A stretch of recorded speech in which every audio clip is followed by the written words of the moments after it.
Hello everyone, आप सभी का हमारे चैनल पे स्वागत है। आपके मोस्ट डिमांड के कारण जो साइंस की स्ट्रेटजी है, बचे हुए जो 2 महीने हमारे पास अभी हैं, उनमें हमें किस तरीके से पढ़ना है, किस तरीके से स्ट्रेटजी बनानी चाहिए, तो वो टाइम शेड्यूल लेके मैं आ गया हूँ। इस वीडियो को पूरा देखना और वीडियो अच्छी लगे तो लाइक करना, बुरी लगे तो डिसलाइक कर देना। चलिए वीडियो स्टार्ट करते हैं। आपको देखो पता ही होगा कि साइंस जो है ना, आपकी जो क्लास 10th की साइंस है वो मेनली 4 पार्ट में बटी हुई है। 4 पार्ट अगर नाम ही बोलो, 3 पार्ट आप बोल सकते हो, बट 4 पार्ट में बटी हुई है। कौन कौन सी? आपकी केमिस्ट्री यानी कि रासायनिक विज्ञान, फिर बायोलॉजी यानी कि जीव विज्ञान, और फिर फिजिक्स यानी कि भौतिक विज्ञान, और फिर एनवायरनमेंट यानी कि पर्यावरण विज्ञान। ये 4 पार्ट में बटा हुआ है। सबसे जो इजी पार्ट है वो आपका पर्यावरण है, और कई इस बार 2021 में इसमें से कई चैप्टर हट भी गए हैं। ठीक है, सो ये तो one of the easiest chapter है। अब ये जो वीडियो है मैं सीबीएसई बोर्ड और स्टेट बोर्ड दोनों के लिए बनाऊंगा। ठीक है, तो पहले मैं सीबीएसई बोर्ड के बारे में बताऊंगा और उसी के साथ साथ स्टेट बोर्ड का भी बताऊंगा, तो दोनों बच्चों के लिए हेल्पफुल होगा। ठीक, सो सबसे बात करते हैं, नेक्स्ट स्लाइड में मैं आ रहा हूँ। ओके, तो आपको किस तरीके से पढ़ना चाहिए, ठीक है, सारा स्लाइड में आपको दिखा देता हूँ। हर एक चीज़ पे हम डिस्कस करेंगे और सारे चीज़ में आपको बताऊंगा कैसे क्या सोर्स होने चाहिए, क्या स्ट्रेटजी होनी चाहिए, सब कुछ आपको पता चलेगा। बस वीडियो को पूरा देखना, पूरा वॉच करना, तभी आपको समझ में आएगा। ठीक है, सो देखो, अगर मैं मेनली बात करूँ तो 15 चैप्टर मान लेते हैं। 15 चैप्टर है टोटल। अब इस हर एक स्ट्रेटजी की बात करेंगे कि आपको केमिस्ट्री कैसे पढ़नी चाहिए, बायोलॉजी कैसे पढ़नी है, फिजिक्स कैसे पढ़नी है। हर एक के लिए मैंने अलग अलग स्ट्रेटजी बनाई है, वो हम डिस्कस करेंगे। अगर हम बात करें 15 चैप्टर मान लेते हैं, क्योंकि एक आध चैप्टर हट गए हैं, 15 चैप्टर मान लेते हैं। सो अगर आप एकदम फ्रेश घुस रहे हो एनसीईआरटी में, तो सबसे पहली चीज़ तो यह है, आपको आपकी एनसीईआरटी ढंग से पढ़नी है। कई बच्चे मेरे से पूछते हैं, सर सिर्फ मैं एनसीईआरटी पढ़ के साइंस में जाऊंगा तो मेरे पूरे मार्क्स अच्छे आ जाएंगे, अच्छे मार्क्स स्कोर कर सकता हूँ? कर सकते हो, बट एनसीईआरटी पढ़ने की भी एक आर्ट होती है, एक कला होती है। बच्चे सिर्फ ऊपर ऊपर से पढ़ते हैं, नहीं। आपको कैसे पढ़ना होगा? आपको एनसीईआरटी के हर एक लाइन को पढ़ना होगा, हर एक लाइन को अच्छे से पढ़ना होगा। जो भी उसमें से कोई क्वेश्चन बन सकता है उसको मार्कर लगाओ, और अपने हर एक चैप्टर के लिए आपको 2 पेज की एक नोट्स बनानी है। वैसे नोट्स नहीं तो पूरा पूरा लिख रहे हो, ऐसा नोट्स नहीं बनाना है। आपको की पॉइंट्स वाइज नोट्स बनाने हैं। ठीक है, की पॉइंट्स आपको मेमोराइज करना है। 2 पेज, 1.5 से 2 पेज, उसमें की पॉइंट लिखना हर एक टॉपिक का, उसको लिखते जाओ।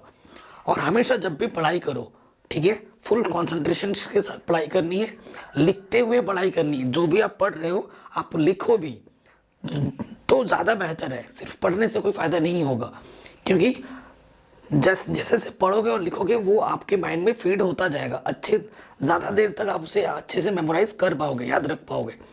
तो 15 दिन 15 चैप्टर है। तो पहले कैसे पढ़ना है? पहले आपको एनसीईआरटी पढ़नी है। ठीक है, पहले आपको एनसीईआरटी पढ़नी है। मैं अभी रेफरेंस बुक की भी बात करूंगा, हर एक चीज़ को डिस्कस करूंगा। ठीक है, वीडियो पूरा देखोगे तभी पूरी स्ट्रेटजी समझ में आ पाएगी। एनसीईआरटी को कैसे पढ़ना है? एनसीईआरटी में देखो बहुत चीज़ें होती हैं। अगर आपके पास सीबीएसई बोर्ड है, देखो स्टेट बोर्ड में वो चीज़ इंपॉर्टेंट नहीं है, लेकिन सीबीएसई बोर्ड में मेंशन किया गया है कि जो प्रैक्टिकल फॉर्म में दिया होता था ना एक्सपेरिमेंट, उस एक्सपेरिमेंट से भी क्वेश्चन आ सकते हैं इस बार। सीबीएसई ने पहले ही मेंशन किया है, तो उस हर एक एक्सपेरिमेंटल को भी देखना है कि उसका कंक्लूजन क्या है, उसमें क्या हो रहा था। ठीक है, वो आप देख लेना। सबसे चीज़ क्या है आपके पास? एक्सपेरिमेंटल, वो अच्छे से आने चाहिए। जो जितने भी बॉक्स कंटेंट के क्वेश्चन होते हैं, ऐसे बॉक्स के अंदर बंदे 3-4 क्वेश्चन रख दिया जाता है ना हर टॉपिक के बाद, वो सारे के सारे क्वेश्चन आपको आने चाहिए। और उसके बाद लास्ट में एक्सरसाइज आ जाता है ना, एक्सरसाइज, अभ्यास हिंदी में बोले तो, वो आपको अच्छे से आना चाहिए। ठीक है, ये चीज़ तो पहली प्रायोरिटी है। पहली प्रायोरिटी में क्या होगी? आप एनसीईआरटी को ढंग से रीड कर रहे हो, चीज़ों को समझते हुए चल रहे हो, रटो मत। जब साइंस को समझने लगोगे ना तो बड़ा आसान हो जाता है। आप हर एक डेफिनेशन, अरे भाई ऐसे रट्टा मारोगे तो क्या होगा? आज अभी याद किया, कल सुबह पता किया, भूल जाओ। चीज़ों को समझना है, एडिशन, ठीक है, रासायनिक समीकरण, जो भी चीज़ें हो उसको समझो, उसको लिखो। और एक चीज़ ये है, विज्ञान में क्या होता है, साइंस में क्या होता है, अगर आपको उससे कोई चीज़ पूछ रहा है तो उसका डेफिनेशन दो। अगर एग्जाम्पल के लिए बोला है या ना ही बोला है, आपको एग्जाम्पल ज़रूर देना है। अगर फिगर कहीं बन सकता है तो फिगर एग्जाम में बनाना है, इसका एक अच्छा इम्पैक्ट पड़ता है एग्जामिनर पर। ठीक है, तो ये चीज़ पहली प्रायोरिटी में एनसीईआरटी का अच्छे से रीड करना, नोट्स बनाना आपके खुद के, और आपने जो नोट्स बना रखे हैं वो भी पढ़ो अच्छे से। तो एक्सपेरिमेंट देखोगे आप, बॉक्स के अंदर जितने भी क्वेश्चन आंसर होते हैं उनको पढ़ोगे आप, और पीछे जो अभ्यास में होते हैं, एक्सरसाइज में जो क्वेश्चन आंसर होते हैं उनको पढ़ोगे आप। तो पहली प्रायोरिटी तुम्हारी एनसीईआरटी होगी। एनसीईआरटी को ढंग से रीड करना है हमें, एकदम शानदार तरीके से। ठीक है, इसको करने के बाद आपके पास रेफरेंस बुक की अगर मैं बात करूँ, सीबीएसई वालों के लिए रेफरेंस बुक ज़रूरी है। ठीक है, कौन सी रेफरेंस बुक? मैं आपको बोलूँगा जो एस चांद पब्लिकेशन की रेफरेंस बुक आती है, या फिर आपके पास जो भी है, ठीक है ना, उस रेफरेंस बुक को आप ढंग से पढ़ो। ठीक है, अच्छे उसमें क्या होता है, फिजिक्स की अलग आएगी, केमिस्ट्री की अलग रेफरेंस बुक है ना, उसमें बहुत शानदार तरीके से चीज़ों को दे रखा है, तो आप पढ़ सकते हो वहाँ से। इसके साथ साथ PYQ, पिछले साल के जितने भी क्वेश्चन पेपर हैं, एटलीस्ट 5 साल के तो करने ही करने हैं, बट आजकल मार्केट में 10-10 साल के मिल रहे हैं चैप्टर वाइज, वो बहुत ज़्यादा इंपॉर्टेंट है। चैप्टर वाइज प्रीवियस क्वेश्चन करना बहुत ज़रूरी है। साइंस में तो बहुत ही ज़्यादा ज़रूरी है। जैसा का जैसा क्वेश्चन पूछा जाता है ना पिछले साल, वैसा का वैसा क्वेश्चन उठा के इस डाल दिया जाता है। ठीक है ना, अगर मैं बोलूँ केमिकल रिएक्शन है ना, रासायनिक समीकरण क्या होती है, तो वही चीज़ जो आपके चैप्टर में, वही क्वेश्चन तो दूंगा मैं, या कुछ अलग बना के दूंगा, या मैं कोई अपनी तरफ से थ्योरी बना दूंगा, नहीं बना सकता ना। जो कॉन्सेप्ट है मैं उसी पे ही क्वेश्चन दूंगा। सो इसीलिए प्रीवियस क्वेश्चन करना बहुत ज़्यादा ज़रूरी है साइंस में। ठीक है, स्ट्रेटेजी क्या बनानी है आपको, देखो अभी 2 महीने हैं हमारे पास, तो पहले आपकी पहली प्रायोरिटी होगी एनसीईआरटी। आपको कोशिश करना है कि मैं 1.5 दिन में एक चैप्टर ख़त्म कर दूं। और कैसे करना है अब मैं आपको बताता हूं कैसे करना है। जैसे ये केमिस्ट्री है, केमिस्ट्री में आपके 5 चैप्टर हैं, 1 से लेकर 5 तक। तो जब आप केमिस्ट्री पढ़ रहे हो, केमिस्ट्री वाले पोर्शन पे हो, तो सिर्फ केमिस्ट्री पे फोकस नहीं करना है। देखो केमिस्ट्री के साथ साथ आपको साइंस का दूसरा पार्ट भी लेके चलना पड़ेगा, तभी ज़्यादा आप अच्छा से यूटिलाइज कर पाओगे, नहीं तो बोरियत भी हो जाएगी। जैसे आप केमिस्ट्री का पहला चैप्टर पढ़ रहे हो, रासायनिक अभिक्रिया और समीकरण, केमिकल रिएक्शन एंड इक्वेशन, ये चैप्टर पढ़ रहे हो, तो इसको जब पढ़ रहे हो ना, इसके साथ साथ आप क्या कर सकते हो, जो फिजिक्स का जो न्यूमेरिकल है, जैसे इलेक्ट्रिसिटी का न्यूमेरिकल ले लिया, विद्युत वाला चैप्टर का एक न्यूमेरिकल, 2 न्यूमेरिकल कर लिया, ठीक है ना, तो इसके साथ फिजिक्स को जोड़ लो। या फिर जब ये दूसरे पढ़ रहे हो तो बायोलॉजी का एक फिगर बनाने की प्रैक्टिस कर लो, जैसे है ना फिगर वाले भी आते हैं, तो एक के साथ एक लेके चलना है। जैसे ये केमिस्ट्री के साथ आप इन्वायरमेंट के चैप्टर ले सकते हो, थोड़ा थोड़ा पढ़ लिया तो वो अच्छा रहेगा, आप एक साथ ज़्यादा चीज़ें कवर कर पाओगे। तो पहली प्रायोरिटी में रखो कि मेरे को 1.5 से 2 दिन में एक चैप्टर ख़त्म कर देना है। ठीक है, अगर आप 2 दिन में भी एक चैप्टर ख़त्म करते हो तो 1 महीने में पूरी किताब ख़त्म हो जाएगी। अभी क्या करो, चैप्टर को 4 हिस्सों में बांट लो। पहला वाला पार्ट सुबह पढ़ो, सुबह अच्छे से लिख के पढ़ लो। दूसरा वाला पार्ट आप शाम को पढ़ो, ठीक है, और पूरा पार्ट रात को एक बार रिवाइज कर लो कि मैंने पूरा दिन में क्या पढ़ा। फिर थर्ड पार्ट, चैप्टर का थर्ड पार्ट सुबह पढ़ा, फोर्थ पार्ट शाम को पढ़ा, और पूरे चैप्टर जो आपने पढ़ा वो रिवाइज कर लो शाम को। इस तरीके से पढ़ोगे तो ज़्यादा मज़ा आएगा। अब चैप्टर में बात करते हैं केमिकल रिएक्शन इक्वेशन, ठीक है, इसमें जितने भी, इसको किस तरीके से पढ़ना है, ठीक है, ये 5 के 5 चैप्टर है। इसमें से देखो क्या आता है हर बार, जितने भी एडिशन क्या है, सब्स्टिट्यूशन क्या है ना, इस टाइप की रिएक्शन, जैसे ऊष्माशोषी, ऊष्माक्षेपी, ठीक है, फिर केमिकल इक्वेशन को बैलेंस करना, संतुलित करना, इस टाइप के क्वेश्चन आते ही आते हैं, हर बार आते हैं, तो उसको पढ़ो। आपको आइडिया लग जाएगा जब आप प्रीवियस क्वेश्चन करोगे कैसे पढ़ना है। ये चैप्टर आप पढ़ रहे हो, पहला वाला चैप्टर आपने पहले पढ़ा एनसीईआरटी। एनसीईआरटी कैसे कैसे पढ़ना को बता चुका हूँ। एनसीईआरटी के साथ साथ पढ़ने के बाद आपने पढ़ लिया इसका, कोई भी अगर आपके पास रेफरेंस बुक है, पूरा किताब खत्म करके नहीं जाना है, चैप्टर वाइज चलना है आपको। ये एनसीईआरटी पढ़ा इस चैप्टर का, इसके बाद अगर आपके पास कोई खुद के नोट्स बना रखे हैं आपने चैप्टर वाइज, वो नोट्स भी पढ़ लो तुरंत साथ ही साथ। प्लस प्रीवियस ईयर्स क्वेश्चंस करना बहुत ज़्यादा ज़रूरी है, बहुत ही ज़्यादा ज़रूरी है। इस तरीके से पढ़ोगे तो ज़्यादा बेनिफिट मिलेगा आपको। एनसीईआरटी, आपके खुद के नोट्स, उसके बाद प्रीवियस क्वेश्चन, मज़ा आ जाएगा, मज़ा आ जाएगा, गदर मजा दोगे आप एग्जाम में, फोड़ के आओगे। ये 3 चीज़ फॉलो करो। और अगर आपके पास कोई रेफरेंस बुक है तो फॉलो कर सकते हो, बट उसकी ज़्यादा ज़रूरत नहीं होगी। अगर आपने नोट्स बना रखे हैं रेफरेंस बुक से तो उस नोट्स को ही फॉलो करना ज़्यादा बेहतर रहेगा। तो एनसीईआरटी नोट्स प्रीवियस क्वेश्चन, ठीक है, इस तरीके से आप चलोगे। अब इसी प्रकार से देखो, ये आपका बायोलॉजी का पोर्शन है, ये आपका फिजिक्स का पोर्शन है, ठीक है। अब हर एक चीज़ का मैं बता रहा हूँ, जैसे आपको कैसे पढ़ना है, हाउ टू रीड। देखो एनसीईआरटी को कैसे पढ़ना है, read properly every lines and make your own notes, ठीक है। आपको हर एक लाइन को प्रॉपर पढ़ना है, समझते हुए पढ़ना है और खुद के नोट्स भी बनाने, की पॉइंट्स वाइज। ये नहीं कि पूरा किताब में जो लिखा है वही पूरा पूरा छाप दे रहे हो, नहीं, की पॉइंट्स बनाना है, ठीक है ना, ताकि की पॉइंट्स आपको हिट करे और उसके आसपास का सारा आपको पता चल जाए। फिर 2 पेज की बनानी वो पहले बता चुका हूँ। इसमें experiments, box content and exercise करना है, और जो भी चीज़ आप देख रहे हो उसको प्रॉपर रिवाइज ज़रूर करना है, ठीक है। जो भी आप पढ़ रहे हो उसको प्रॉपर रिवाइज करना है। फिर चैप्टर वाइज आपको प्रीवियस ईयर्स क्वेश्चंस करने हैं। और हाँ, एक चीज़ और करनी है, अगर आप सीबीएसई बोर्ड के हो, अगर आप स्टेट बोर्ड के हो, तो बस एनसीईआरटी करनी है आपको और पिछले साल के क्वेश्चन पेपर, बस, और कुछ नहीं करना है। एनसीईआरटी पूरी ढंग से पढ़नी है और पिछले साल के क्वेश्चन करने हैं, बस, और कुछ भी नहीं करना है। लेकिन सीबीएसई बोर्ड को में अगर आप हो तो आपको पता है इस बार पैटर्न चेंज हुआ है, केस स्टडी बेस्ड क्वेश्चन आए हैं। तो केस स्टडी बेस्ड क्वेश्चन से यूज्ड टू होने के लिए आपको सैम्पल पेपर बाय करना होगा। सैम्पल पेपर जो भी आपने बाय किया है उसको प्रैक्टिस करो, उसके खास तौर पे केस स्टडी प्रॉब्लम को प्रैक्टिस करो। और आपको कोशिश करनी है कि जो भी चैप्टर आप पढ़ रहे हो आप किताब पकड़ा दो, नोट्स पकड़ा दो अपने बड़े भाई को, छोटे भाई को, अपने जो पेरेंट्स को, और पूछो कि भाई, वो जब पूछेगा आपसे और जब आप बताओगे, तो जब आप ऐसे आंसर जवाब दोगे ना, तो क्या होगा, आप कि जो बताने से आपकी मेमोरी बहुत शार्प होगी, उस चीज़ को आप बहुत देर तक याद रख पाओगे। अगर बाय द वे कोई गलती हो जाती है और उसी गलती को आपका जो सामने वाला बता देगा ना, तो वो गलती का एहसास आपको हो जाएगा, वो देर तक याद रहेगा। टेस्ट ज़रूर देना, टेस्ट पेपर दो चैप्टर वाइज, जैसे चैप्टर 1 का टेस्ट दे दिया, या पूरी केमिस्ट्री के एक साथ चैप्टर दे दी, बायोलॉजी का एक बार पूरा दे दिया, फिजिक्स का एक बार पूरा दे दिया। न्यूमेरिकल की प्रैक्टिस करो डेली, आपको कम से कम 4 न्यूमेरिकल डेली करना है, ठीक है ना, हर टाइप का। ज़्यादातर कोशिश करना एनसीईआरटी के सारे न्यूमेरिकल कर लो, उसके बाद प्रीवियस क्वेश्चन के सारे न्यूमेरिकल कर लो, और उसके बाद सैम्पल पेपर के न्यूमेरिकल जो अनसॉल्व्ड है उनको प्रैक्टिस करो खुद से।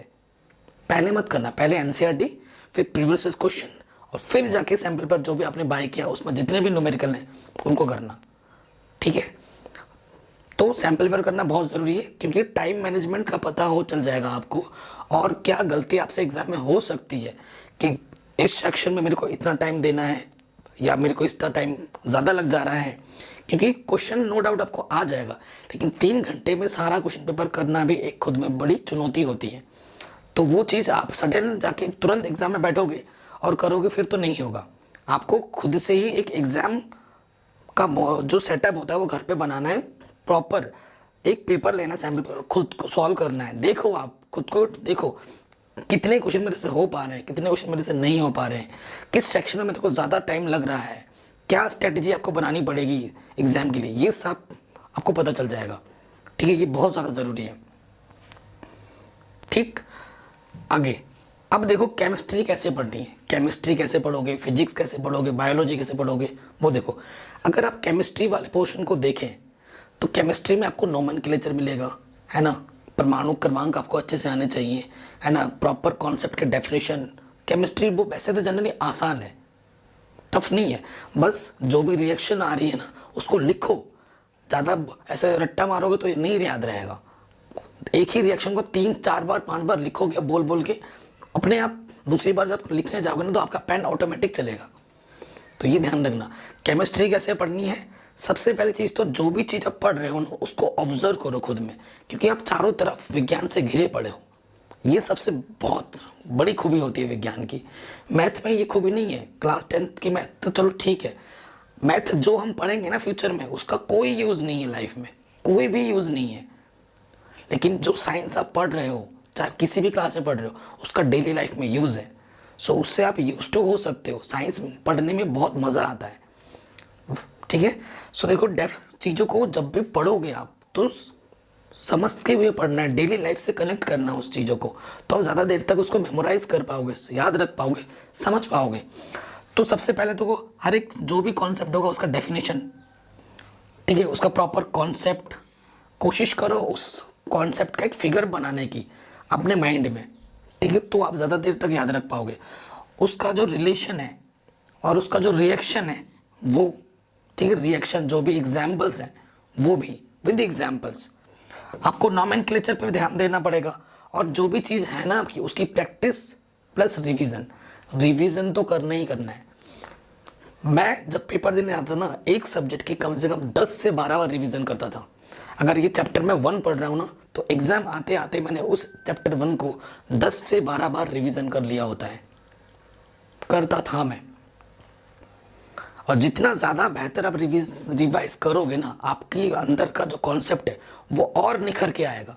आपको पता चलेगा कि मेरे से ये कमी है। हर एक बार जब रिवीजन आप करोगे तो आपको पता चलेगा कि मेरा कॉन्सेप्ट और स्ट्रांग हो रहा है, और स्ट्रांग हो रहा है, कि मेरे पिछली बार मेरे को ये कमियां थी, अब आपकी वो कमी और दूर होगी। तो रिवीजन इज़ द मेन की। अगर आपको टॉपर बनना है तो रिवीजन ज़्यादा से ज़्यादा बार अच्छे से करना है। ये नहीं कि सिर्फ पढ़े जा रहे हो, नहीं, समझ के हुए पढ़ना है। खाली रिवीजन का मतलब ये नहीं एक बार पढ़ा, 2 बार पढ़ा, 3 बार पढ़ा, नहीं। एक बार जब पूरा पढ़ लिया आपने समझ के, दोबारा पढ़ो, तिबारा पढ़ो, समझते हुए कि भाई चीज़ें आ रही हैं तभी रिवाइज कर रहे हैं हम।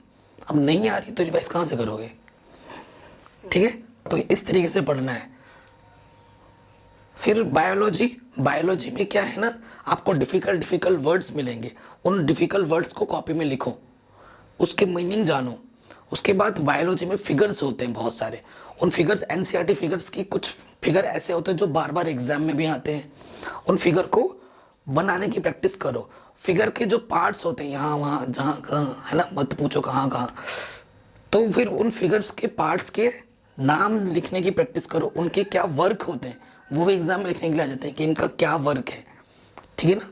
तो चीज़ों को बनाओ, और जो भी टॉपिक है उनको पढ़ो, उनके नोट्स बनाओ। नोट्स बनाने बहुत ज़्यादा ज़रूरी है, और खुद के नोट्स से हमें ज़्यादा अच्छे से समझ में आ पाता है, हम चीज़ों को जल्दी समझ पाते हैं, तो ये चीज़ ज़्यादा ज़रूरी है। सबसे पहले कॉन्सेप्ट को समझना है हमें, उस प्रॉपर कॉन्सेप्ट की डेफिनेशन अच्छे से आनी चाहिए, उसके हमें की पॉइंट्स बनाने पड़ेंगे कि भाई इस डेफिनेशन के ये की पॉइंट्स हैं। फिर उसके बाद आपको फिगर की अच्छे से प्रैक्टिस होनी चाहिए, फिगर बनाओ, उसकी प्रैक्टिस करो, उसके जो काम है उस प्रॉपर कॉन्सेप्ट का जो फिगर आपने बनाया है उसकी पर्टिकुलर पार्ट्स की जो वर्क है, या उस चीज़ का जो जैसे ब्रेन का आ जाता है, आई का आ जाता है, हार्ट का आ जाता है, तो उसके प्रॉपर फिगर बनाओ, उसका क्या वर्क है वो आपको अच्छे से आना चाहिए, ठीक है। और जो भी आप पढ़ रहे हो, सीख रहे हो बायोलॉजी में, कोशिश करो दूसरे को बताने की। डॉक्टर बनो खुद में, है ना, खुद में एक डॉक्टर बन जाओ, तो देखोगे जो भी चीज़ आप बायोलॉजी को रटने जाओगे ना, रट नहीं पाओगे आप। डिफ़िकल्ट वर्ड्स हैं। अब चीज़ों को समझ लो, एक बार जब समझ गए उसी चीज़ को आप अपने छोटे भाई को बता दो कि भाई ऐसा चीज़ होता है, वो जब सुनेगा अरे भाई ये होता है, हाँ आप बोलोगे हाँ ये होता है। आप अपने पेरेंट्स को बताओ, अपने छोटे बड़े भाई सबको बताओ, अपने दोस्तों को भी शेयर करो। तो जब चीज़ आप सीख रहे हो उसको जब आप बोलोगे ना दूसरे बंदे को, उसको सुनने में मज़ा आएगा, और जब आप बोलोगे तो आपका रिवीजन होगा, और आप बोलने से उस चीज़ पे और कॉन्फिडेंट हो जाओगे, और भूलोगे नहीं उस चीज़ को, करके देखना। तो ये बायोलॉजी का कॉन्सेप्ट है। Tell people what you learn, जो भी आप सीख रहे हो बायोलॉजी में लोगों को बताओ, ठीक है। और उसके बाद वही मेन पॉइंट, हर एक चैप्टर की प्रॉपर रिवीजन करनी है आपको, ठीक है, प्रॉपर। आगे बढ़ते हैं फिजिक्स में क्या होता है, चीज़ों फैक्ट्स होती हैं, जैसे कि आपने लाइट रिफ्लेक्शन और रिफ्रैक्शन पढ़ा। जो भी चीज़ें हैं फैक्चुअल वेज हैं, उस फैक्ट को प्रॉपर ऑब्जर्व करो अपने से, है ना। जब चीज़ों को आप बहुत ज़्यादा टफ ले लोगे तो वो आपको टफ ही लगेगी। चीज़ों को जब इंजॉय करोगे तब सीखोगे। तो सबसे पहले क्या है, ऑब्जर्व द फैक्ट। जो भी चीज़ होती है उस फैक्ट को ऑब्जर्व करो, ठीक है। एक बार पहले समझो उस चीज़ को, फिर उसके प्रॉपर नोट्स बनाओ अपने, ठीक है ना। अपने आप से क्वेश्चन करो, अगर डाउट्स रहता है तो अपने टीचर से पूछो उस चीज़ को, अपने बड़े भाइयों से पूछो। अच्छे टीचर के लेक्चर्स देख लो यूट्यूब पे, मेरे देख लो, बाकी अच्छे अच्छे टीचर हैं उनके देख सकते हो, ठीक है। सो उसके बाद हर एक चीज़ की proper definition with example figure आपको अच्छे से आने चाहिए। फिजिक्स में फॉर्मूला होता है, भौतिक विज्ञान में क्वेश्चन पूछे जाते हैं, क्वेश्चन के कॉन्सेप्ट को जानना ज़रूरी है। अगर आपके पास प्रॉपर क्वेश्चन आ रखा है ना, तो क्वेश्चन को प्रॉपर पढ़ो, क्या दिया है, क्या निकालना है, ठीक है। ये सबसे पहले प्रायोरिटी है कि आपको क्या दिया है, क्या निकालना है, बच्चों को ये पता होना चाहिए। और जो दिया है और जो निकालना है उसके बीच में क्या फॉर्मूला बनता है। एक चीज़ के निकालने की फिजिक्स में कई सारे फॉर्मूले होते हैं, बट आपको वो फॉर्मूला यूज़ करना है जो क्वेश्चन में गिवन है और जो निकालना है, और फिर क्वेश्चन को सॉल्व करना है। फिजिक्स के लिए मैं पहले ही बोल चुका हूँ, सबसे पहले आप एनसीईआरटी के जितने भी न्यूमेरिकल हैं उनको करो, ठीक है, सब मैंने पढ़ा रखा है। उसके बाद एनसीईआरटी करने के बाद पिछले साल में जितने भी पूछे गए न्यूमेरिकल है वो करो, क्योंकि बार बार रिपीट होता है न्यूमेरिकल। उनको करने के बाद जो भी आपने सैम्पल पेपर बाय किया है, खरीदा है, उसके न्यूमेरिकल करना बिना देखें, किसी की हेल्प लिए बिना, तो पता चलेगा कि आपको कितने न्यूमेरिकल वास्तव में आ रहे हैं या नहीं आ रहे हैं, ठीक है। और फिर आपको पता लगेगा कि मुझे और कितनी मेहनत की ज़रूरत है। अगर नहीं होता है बाय द वे, तो आप अपने दोस्तों से हेल्प लेना, ठीक है, कि भाई मेरे को बता दे तो कैसे कर रहा है, क्या नहीं कर रहा है, ठीक है, तो हो जाएगा। न्यूमेरिकल की प्रैक्टिस करनी है, एनसीईआरटी प्रीवियस को वो बता दिया है। उसके बाद जो भी आपके पास थियोरेटिकल प्रॉब्लम है, जैसे कि विद्युत मोटर, विद्युत जनित्र, फ्यूज, है ना, left hand right hand thumb rule, है ना, फ्लेमिंग का, सो ये सब चीज़ें थियोरेटिकल चीज़ें हैं, तो उनको प्रैक्टिस करना, क्योंकि इस टाइप के क्वेश्चन बार बार रिपीट होते हैं। तो उनके जो थियोरेटिकल कॉन्सेप्ट्स हैं, उनके फिगर हैं, उनके प्रॉपर थ्योरी है, उनकी जो प्रॉपर जो फिगर का जो मेथड है, वर्किंग मेथड, कार्य करने की विधि, सिद्धांत, है ना, तो ये सब एग्जाम में बार बार आता है। तो इनकी भी प्रैक्टिस करनी है भौतिक विज्ञान में, तो खास चीज़ों को टारगेट करना है, तो ये आ जाएगा, ठीक। अब इसके बाद में ना एक नेक्स्ट वीडियो लाऊंगा जिसमें मैं चैप्टर वाइज इंपॉर्टेंट टॉपिक को डिस्कस करूंगा जो हर बार पूछा जाता है, ठीक है, वो उस पर सेपरेट वीडियो लाऊंगा। ये तो मेरी फिजिक्स हो गई। अब मैं अगर बात करूँ इन्वायरमेंट की, इन्वायरमेंट साइंस तो बहुत ही आसान है, सिर्फ आप एनसीईआरटी पर पढ़ लोगे ना, सिर्फ पढ़ लोगे, आपको सारा कुछ समझ में आ जाएगा, आपको क्वेश्चन आंसर रटने की भी जरूरत नहीं पड़ेगी, इतना आसान है। मैं तो बस सिर्फ और सिर्फ एनसीईआरटी रिकमेंड करूँगा एनवायरमेंट साइंस के लिए, मोर देन इनफ है। आप एक बार सिर्फ पढ़ोगे, आपको सारा आ जाएगा। अगर ये वीडियो अच्छी लगी है आपको तो प्लीज़ शेयर करना। सभी चैप्टर मैंने करा रखे हैं, साइंस के साथ साथ मैथ्स पूरी कंप्लीट है। चैनल पर डेली वीडियोस अपलोड हो रही है, आप देख सकते हैं, जाकर सीख सकते हैं, ठीक है। सो आपसे रिक्वेस्ट होगा, वीडियो अच्छी लगी हो तो लाइक करो, बुरी लगी हो तो डिसलाइक कर दो, कमेंट करके ज़रूर बताना आपको वीडियो कैसी लगी। चैनल पर नए हो सब्सक्राइब ज़रूर कर देना। मिलते हैं आपसे नेक्स्ट वीडियो में। जय हिंद।